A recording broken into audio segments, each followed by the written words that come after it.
ಕನ್ನಡ ನಾಡಿನ ಸಮಸ್ತ ನಾಗರಿಕ ಬಂಧುಗಳಿಗೆ ನಮಸ್ಕಾರ. ನಾನು ನಿಮ್ಮ ಪ್ರೀತಿಯ ನಿರುಪಾದಿ ಕೆ ಗೋಮರ್ಸಿ ಅಂತ, ಕರ್ನಾಟಕ ರಾಷ್ಟ್ರ ಸಮಿತಿ ಪಕ್ಷದ ರಾಜ್ಯ ರೈತ ಘಟಕದ ಕಾರ್ಯದರ್ಶಿ.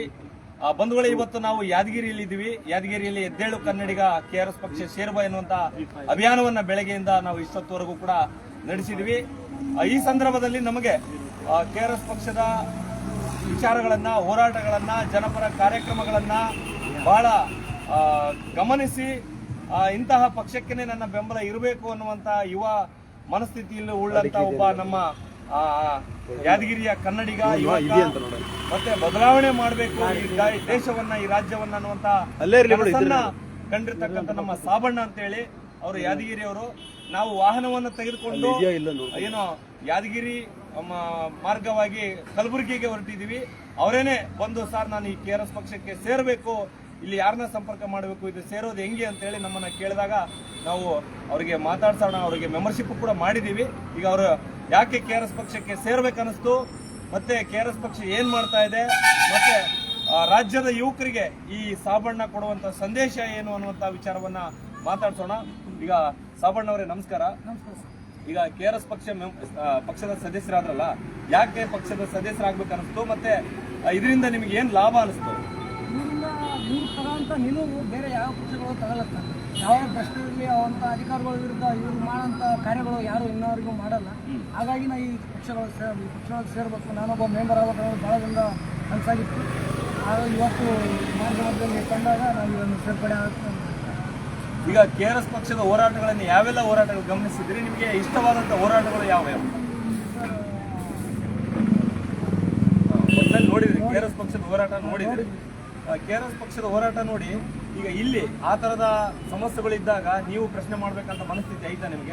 ಅದಕ್ಕೋಸ್ಕರ ಈ ಪಕ್ಷದೊಳಗೆ ಸೇರ್ತಿದ್ರೆ ನಾವು ನಮ್ಮೂರಲ್ಲಿ ಇರ್ತಕ್ಕಂಥ ಭ್ರಷ್ಟರನ್ನ ಫಸ್ಟ್ ನಾವು ಆಚೆ ತೆಗಿಬೇಕನ್ನೋ ಕಾರಣದಿಂದಲೇ ನಾವು ಇವಾಗ ಈ ಪಕ್ಷದಲ್ಲಿ ಸೇರ್ಕೊಂಡಿದ್ದೀವಿ ಸರ್.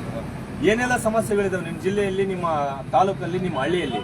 ಎಲ್ಲ ಸಮಸ್ಯೆಗಳಿದಾವೆ ಸರ್. ಯಾವುದು ಒಂದಷ್ಟು ಇಲ್ಲಿ ಸರಿಯಾಗಿಲ್ಲ, ಮೂಲಭೂತ ಸೌಕರ್ಯಗಳೇ ಮೇನ್ ಆಗಿ ಇಲ್ಲಿ ಸಿಗ್ತಾ ಇಲ್ಲ. ಹಾಗಾಗಿ ನಾವು ಈ ಪಕ್ಷಕ್ಕೆ ಸೇರ್ಕೊಂಡು ಏನಾದರೂ ಒಳ್ಳೇದು ಮಾಡಿಸೋದು ನಮ್ದೊಂದು ಉದ್ದೇಶ ಸರ್ ಅಷ್ಟೇ. ಶಿಕ್ಷಣ ವ್ಯವಸ್ಥೆ ಹೆಂಗಿದೆ, ಸಾಮಾಜಿಕ ವ್ಯವಸ್ಥೆ ಹೆಂಗಿದೆ, ಆರ್ಥಿಕ ವ್ಯವಸ್ಥೆ ಹೆಂಗಿದೆ ನಿಮ್ಮ ಜಿಲ್ಲೆಯಲ್ಲಿ? ಸರ್ ಯಾವುದೂ ಸರಿಯಾಗಿಲ್ಲ ಸರ್. ಶಿಕ್ಷಣ ವ್ಯವಸ್ಥೆನೂ ಕರೆಕ್ಟಾಗಿ ಸ್ಕೂಲಲ್ಲಿ ಟೀಚರ್ಸ್ಗಳಿಲ್ಲ. ಹಾಗಾಗಿ ಇನ್ನೂ ನಮ್ಮ ಜಿಲ್ಲೆ ಹಿಂದುಳಿತಾನೆ ಹೋಗ್ತಾ ಇದೆ. ಬೇರೆ ಎಲ್ಲವೂ ಮುಂದೆ ಹೋದ್ರೆ ನಮ್ದು ಇನ್ನೂ ಹಿಂದುಳಿದ ಜಿಲ್ಲೆ ಅಂತೇಳಿ ನಮ್ಮ ಸೇರ್ಪಡೆ ಮಾಡಿದ್ದಾರೆ ಸರ್. ಈಗ ಹಿಂದುಳಿದ ಜಿಲ್ಲೆಯನ್ನ ಮುಂದುವರಿಸಬೇಕು ಅನ್ನುವಂಥ ಕಲ್ಪನೆ ಮತ್ತೆ ಒಂದು ದೃಷ್ಟಿಯಿಂದ ಬಂದಿದೆ. ಈಗ ಕೆಆರ್ಎಸ್ ಪಕ್ಷಕ್ಕಿಂತ ಬೇರೆ ಬೇರೆ ಪಕ್ಷಗಳಿದಾವೆ. ಕಾಂಗ್ರೆಸ್ ಇದೆ, ಬಿಜೆಪಿ ಇದೆ, ಜೆಡಿಎಸ್ ಇದೆ. ಅವೆಲ್ಲ ಪಕ್ಷವನ್ನ ಬಿಟ್ಟು ಕೆಆರ್ಎಸ್ ಪಕ್ಷಕ್ಕೆ ಸೇರ್ಬೇಕು ಅಂತ ಅನಿಸ್ತು. ಅದಕ್ಕೆ ಯಾಕೆ, ಏನು ಸರ್? ಇಲ್ಲಿರ್ತಕ್ಕಂಥ ಅದೇ ಹೇಳಿದ ಸರ್, ಅಧಿಕಾರಿಗಳು ಇಲ್ಲಿರ್ತಕ್ಕಂಥವ್ರು ಎಲ್ಲರೂ ಈಗ ನಮ್ಮ ಪಕ್ಷದ ಯಾವುದೇ ಒಂದು ನೇಬರ್ಗೆ ಏನೋ ಒಂದು ತೊಂದರೆ ಆಗಿದೆ ಅಂತಂದ್ರೆ ಎಲ್ಲರೂ ಬಂದು ಇಲ್ಲಿ ನಿಂತ್ಕೊಂಡು ಕೊಡೋಂಥ ಬೆಂಬಲ ಇರ್ಬೇಕು ಸರ್. ಅಲ್ಲಿ ಬೇರೆ ಪಕ್ಷಗಳ ಹಂಗೆಲ್ಲ ಇಲ್ಲ, ತಾರತಮ್ಯ ಮಾಡ್ತಾರೆ ಅವರು ಇವರು ಅಂತ. ಹಾಗಾಗಿ ಇಲ್ಲ ಸರ್, ನಾವು ಹಾಗಾಗಿ ಈ ಪಕ್ಷಕ್ಕೆ ಸೇರ್ಬೇಕು ಅನ್ನೋದು ನಾವು ಭಾಳ ಆಸೆ. ಈಗ ಕೆಆರ್ಎಸ್ ಪಕ್ಷಕ್ಕೆ ಸದಸ್ಯರಾದ್ರಿ, ಇನ್ನು ಮುಂದೆ ನಿಮ್ಮ ಏನ್ ಮಾಡ್ಬೇಕು ಅನ್ಕೊಂಡ್ರಿ ಪಕ್ಷಕ್ಕೆ ಸದಸ್ಯರಾದ್ಮೇಲೆ? ಅದೇ ಸರ್, ಇನ್ನು ನಮ್ಮೂರಲ್ಲಿ ಇನ್ನೂ ಇದ್ದಾರೆ, ಈ ಪಕ್ಷಕ್ಕೆ ಸೇರ್ಬೇಕನ್ನೋರು ಜಾಸ್ತಿ ಜನ ಇದ್ದಾರೆ. ಹಾಗಾಗಿ ನಿಮ್ಗೆ ಒಂದು ದಿನ ಕಾಂಟ್ಯಾಕ್ಟ್ ಮಾಡಿ ಅಲ್ಲಿ ಕರೆಸಿ ಅಲ್ಲಿಂದ ಒಂದು ಸಭೆ ಮಾಡಿ ಅವರೆಲ್ಲ ಸೇರ್ಪಡೆ ಮಾಡಿ ಇನ್ನೂ ಒಂದು ದೊಡ್ಡದಾಗಿ ಮಾಡೋಣ ಅಂತ ಅನ್ಕೊಂಡಿದ್ದೀವಿ. ಈಗ ಪಕ್ಷಕ್ಕೆ ಸೇರ್ಪಡೆ ಆದ್ರಿ, ನಾವು ಕೂಡ ಕೆಆರ್ಎಸ್ ಪಕ್ಷ ಬಯಸೋದು ಏನಂತಂದ್ರೆ ಇಡೀ ರಾಜ್ಯದ ಯುವಕರು ಕೆಆರ್ಎಸ್ ಪಕ್ಷಕ್ಕೆ ಬರಬೇಕು ಅನ್ನುವಂಥದ್ದಿದೆ. ಈಗ ಜವಾಬ್ದಾರಿಗಳನ್ನು ತೆಗೆದುಕೊಂಡು ನೀವೇನಾದ್ರೂ ಈ ಜಿಲ್ಲೆಯನ್ನ ಮತ್ತೆ ಈ ರಾಜ್ಯವನ್ನ ಕಟ್ಟುವಂತ ಕೆಲಸ ಏನಾದ್ರು ಮಾಡ್ತೀರಾ? ಮಾಡ್ಬೇಕು ಸರ್, ನಮ್ಮ ಕೈಲಾದಷ್ಟು ಎಷ್ಟಾಗುತ್ತೋ ಅಷ್ಟು ಮಾಡೇ ಮಾಡ್ತೀವಿ. ಎಲ್ಲ ಯೂತ್ಗಳು ಬೆಂಬಲ ನಮ್ಮ ಜೊತೆ ಕೈ ಜೋಡಿಸಿದ್ರೆ, ನೀವು ಕೈ ಜೋಡಿಸಿದ್ರೆ ಎಲ್ಲರೂ ಮುಂದೆ ಹೋಗಿ ಏನಾದರೂ ಒಂದು ಮಾಡೋಣ ಸರ್.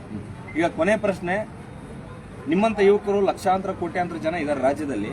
ಆ ಯುವಕರಿಗೆ ನೀವು ಈ ಮೂಲಕ ಸಂದೇಶ ಏನು ಕೊಡ್ತೀರಿ, ಏನು ಕರೆ ಕೊಡ್ತೀರಿ?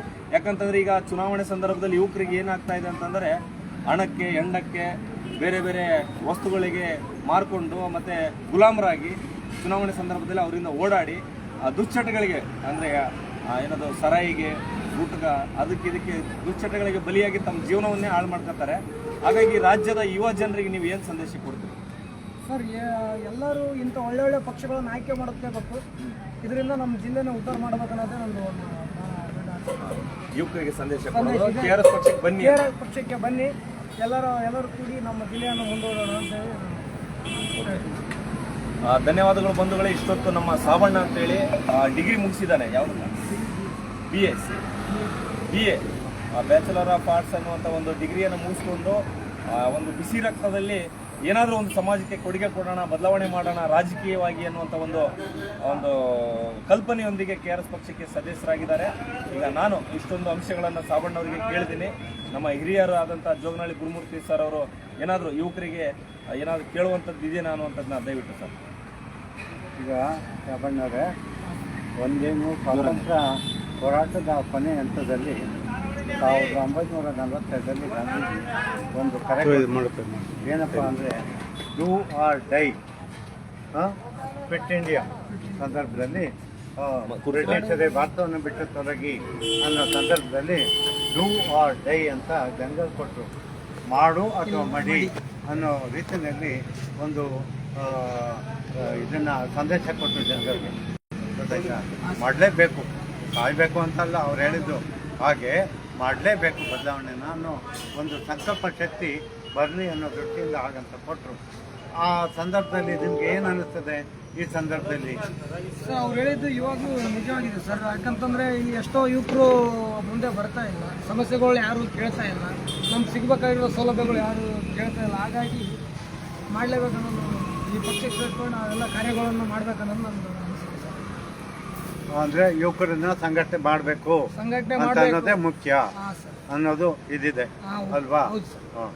ಅದು ರಾಜ್ಯ ಮಟ್ಟದಲ್ಲಿ ಅದಕ್ಕೆ ಮುಖಂಡತ್ವ ವಹಿಸಕ್ಕೂ ತಯಾರಿದ್ದೀರಾ ನೀವು? ಹಾಂ ಸರ್. ಹಾಂ, ಆಗುತ್ತಾ? ಆಗುತ್ತೆ. ಹಾಂ, ಒಳ್ಳೆಯದು, ಅದು ಆಗಬೇಕು. ಈಗ ಇರೋದು ನಾವು ಸುಮ್ಮನೆ ನಾವು 5-6 ವರ್ಷದಿಂದ ಭ್ರಷ್ಟಾಚಾರದ ವಿರುದ್ಧ ಸರಿಯಾಗಿ ಕೆಲಸ ಮಾಡಿದ್ದೀವಿ, ಅದರಲ್ಲಿ ಏನಿಲ್ಲ. ಆದರೆ ಪಕ್ಷದ ಜನರನ್ನು ಎಚ್ಚರಗೊಳಿಸೋದ್ರಲ್ಲಿ ಇನ್ನೂ ಹೆಚ್ಚು ಕನ್ನಡಿಗರು ಸ್ವಲ್ಪ ಮಹತ್ವಾಕಾಂಕ್ಷೆ ಇಲ್ಲದೆ ಇರೋರು, ಜಾಗೃತಿ ಇಲ್ಲದೆ ಇರೋರು ಅನ್ನೋದು ಇದೆ, ಸಂಕಲ್ಪ ಶಕ್ತಿ ಇಲ್ಲದೆ ಇರೋರು ಅಂತ.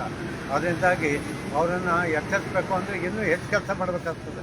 ಆ ರೀತಿ ಒಂದು ಆವೇಶಭರಿತವಾಗಿ ನಾವು ಹೋರಾಟ ಮಾಡಲೇಬೇಕು. ಅದನ್ನು ಮುಂದುವರ್ಸೋದಕ್ಕೆ ನಿಮ್ಮಂಥ ಯುವಕರ ಅವಶ್ಯಕತೆ ಇದೆ. ಧನ್ಯವಾದ. ನಾವು ಮುಂದುವರಿಯೋಣ. ನೀವು ನಮ್ಮ ಜೊತೆಯಲ್ಲಿ ಸೇರಿಕೊಂಡು ಯುವಕರ ಇದನ್ನು ಸಂಘರ್ಷನ ಮಾಡೋದಕ್ಕೆ ಮುಂದಾಗಿ ಅಂತ ಹೇಳಿ ನಾನು ಮಾತು ಮುಗಿಸ್ತೇನೆ. ಎಲ್ರಿಗೂ ನಾನು ಹೇಳಬೇಕಾದ್ದೆಲ್ಲ ಈ ಮೂಲಕ ಕೇಳಿದ್ದೀವಿ. ನಾಡಿನ ಯುವಕರು ಒಂದು 6 ತಿಂಗಳು 3 ತಿಂಗಳು ಒಂದಿಷ್ಟು ಕಾಲೇಜನ್ನು ಬಿಟ್ಟು ಕೆಲಸ ಮಾಡಿದ್ರು ಅದರಲ್ಲಿ ಅರ್ಥ ಇದೆ. ನಾವು ಇಲ್ಲ ಅಂತ ಹೇಳೋಕ್ಕಾಗೋದಿಲ್ಲ. ಯಾಕೆ ಅಂತ ಅಂದರೆ ಈಗ ಧಾರವಾಡದಲ್ಲಿ ಸಾವಿರಾರು ಜನ ಸೇರಿಕೊಂಡು ಒಂದು ಉದ್ಯೋಗದ ಬೇಕು ಅಂತ ಒಂದು ಹೋರಾಟ ಮಾಡಿದ್ರು, ಇತ್ತೀಚೆಗೆ ಆದದ್ದು. ಆ ರೀತಿ ಹೋರಾಟ ಆದರೆ ಮಾತ್ರ ಹೆಚ್ಚು ಇದು ಪ್ರಗತಿಪರವಾದ ಪ್ರಗತಿ ಆಗ್ತದೆ, ಸಂಘಟನೆಯಲ್ಲಿ ಹೋರಾಟದಲ್ಲಿ ಪ್ರಗತಿ ಆಗ್ತದೆ. ಆ ರೀತಿ ಸಂಘಟಿತರಾಗಬೇಕು ಯುವಕರು, ಅದಕ್ಕೆ ಚಾಲನೆ ಸಿಗ್ತದೆ ಹೋರಾಟಕ್ಕೆ. ನಮಗೂ KRS ಪಕ್ಷಕ್ಕೆ ಬಲ ಬರ್ತದೆ. ಆ ರೀತಿ ಹೋರಾಟ ಮಾಡಬೇಕು, ಆಗಲೇ ನಾವೆಲ್ಲರೂ ಬದುಕೋಕ್ಕಾಗೋದು. ಅದು ಮುಖ್ಯವಾದ ವಿಚಾರ ಆಗಿದೆ. ಎಲ್ರಿಗೂ ನಮಸ್ಕಾರ.